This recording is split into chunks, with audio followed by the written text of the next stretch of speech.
Bonjour à toutes et à tous. Il fait chaud, très chaud. Vous l'aurez ressenti ou peut-être auriez-vous aperçu l'alerte de la direction de la météo nationale, bien sûr, au Maroc. C'est un peu de saison, vous me direz. Oui, en effet, mais le mercure atteint des températures extrêmes et la canicule frappe même chez nos voisins européens. Le réchauffement climatique ferait-il prendre conscience de l'importance d'un suivi météorologique assidu du citoyen?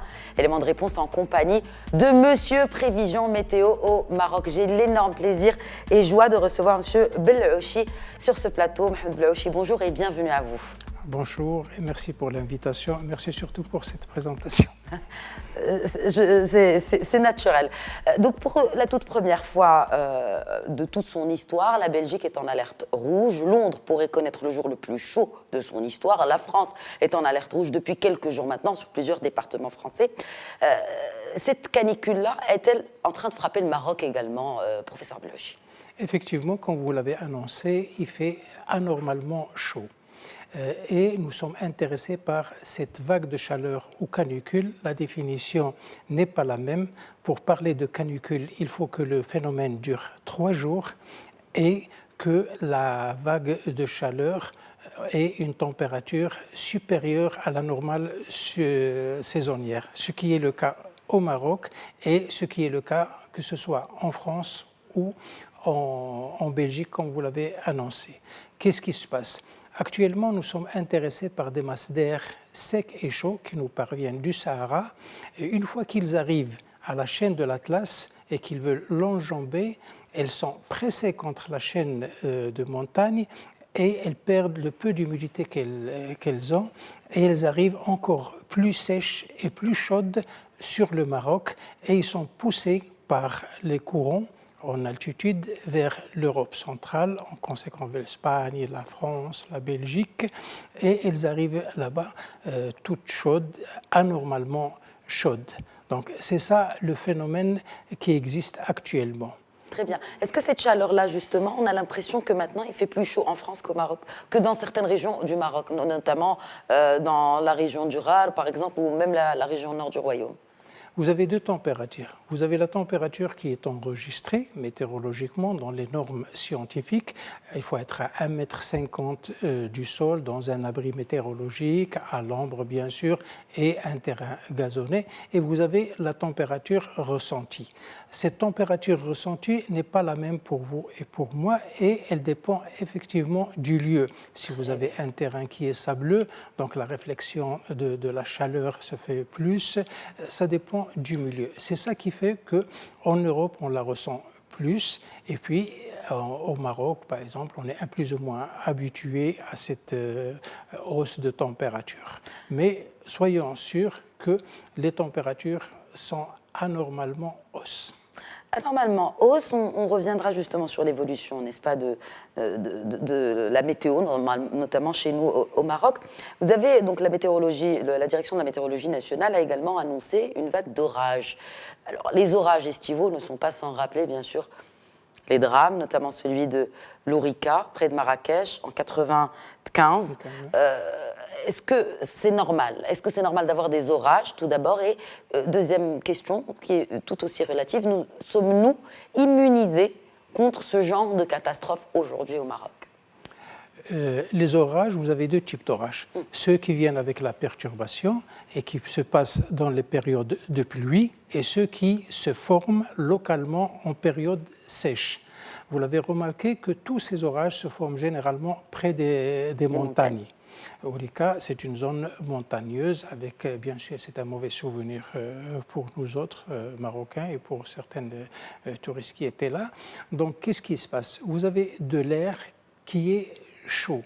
Il se dilate et il s'élève en altitude. Arrivé en altitude, les températures sont basses, donc l'humidité, elle se condense et vous avez la formation d'un type de nuage. Tout ce qu'il y a de plus dangereux, c'est les fameux cumulonimbus qui ont des extensions verticales de l'ordre de plusieurs kilomètres et des diamètres de 10-8 kilomètres et qui se forment d'une manière brusque, pour ne pas dire brutale. Et vous avez des pluies sous forme d'averses, le plus souvent accompagnées, quand on dit orage, c'est-à-dire pluie plus éclair et tonnerre.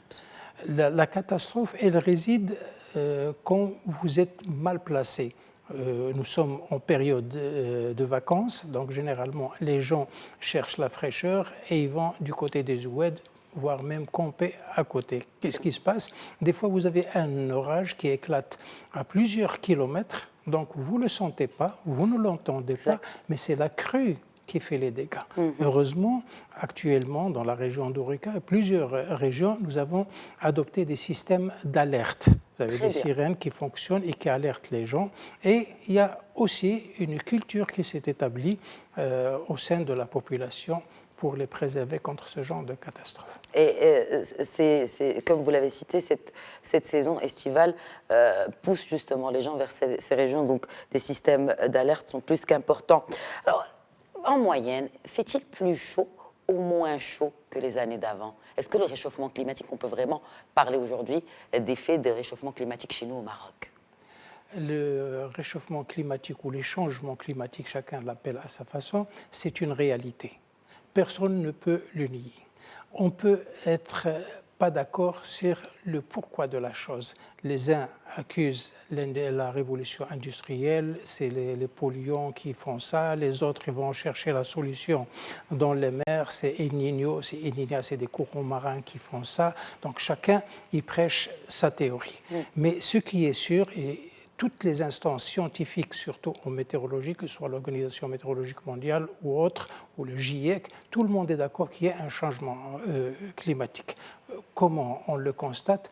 Par la fréquence de ces phénomènes qui apparaissent, tels que les vagues de chaleur, les vagues de froid, les crues, toutes ces choses qui se passent en ce moment. Et comment on le constate? On le constate par la fréquence qui augmente. Vous l'avez dit, c'est la deuxième canicule en un mois pour la France. Nous-mêmes, parce que nous avons puis se trouve qu'on a la mémoire météorologique un peu courte, nous-mêmes, nous avons eu une hausse des températures fin mai, fin juin. La semaine dernière, les températures ont haussé. Aujourd'hui, on est en train de le vivre et ça va continuer d'après les modèles de prévision, ça va continuer jusqu'à vendredi avec un petit accalmie et puis rebelote lundi. Donc cette fréquence et l'intensité de ces phénomènes extrêmes qui nous dit qu'il y a un changement climatique. Le problème n'est pas est-ce qu'il existe ou pas, mais comment se comporter avec ce changement climatique, comment freiner. Très bien. Alors, vous avez parlé de mémoire courte, et moi, j'ai eu envie de rappeler pour ceux qui ont la mémoire courte que on vous décrit en tout cas comme la mémoire vivante de la météo au Maroc. Comment le Marocain a-t-il changé ses comportements de consommation du bulletin météo? Très bien. Moi, je suis très satisfait de cette évolution. Moi, je suis de la génération qui ont vécu sans le bulletin météo. Moi-même, quand j'ai fait mes études de météorologiste, j'ai appris ce que c'était la météo en classe de formation. Donc, quand on nous annonçait les bulletins, on ne savait pas qu'est-ce que c'était. Il se peut que j'étais mal placé peut-être à l'époque pour présenter ce bulletin, mais le hasard a fait que j'évolue avec cette culture météorologique. Je suis de la génération qui connaissait, qui se basait sur le comportement animal pour prédire le temps. Wow. Ce qu'on appelle les animaux météo. Les gens annonçaient le printemps par les hirondelles, comment dirais-je, avec les cigognes, le comportement de certaines bêtes de compagnie, telles que les chats, leur comportement pour prévoir les orages.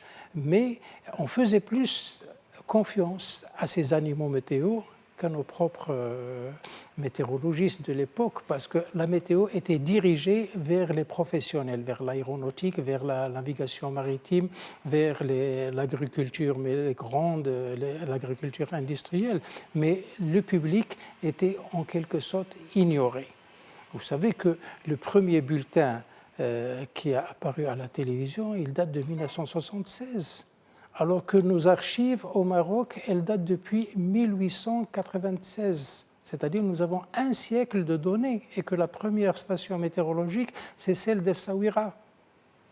Donc, nous avons un patrimoine météorologique, scientifique, mais quant à la culture météorologique, là, elle est en train d'évoluer petit à petit, mais sûrement.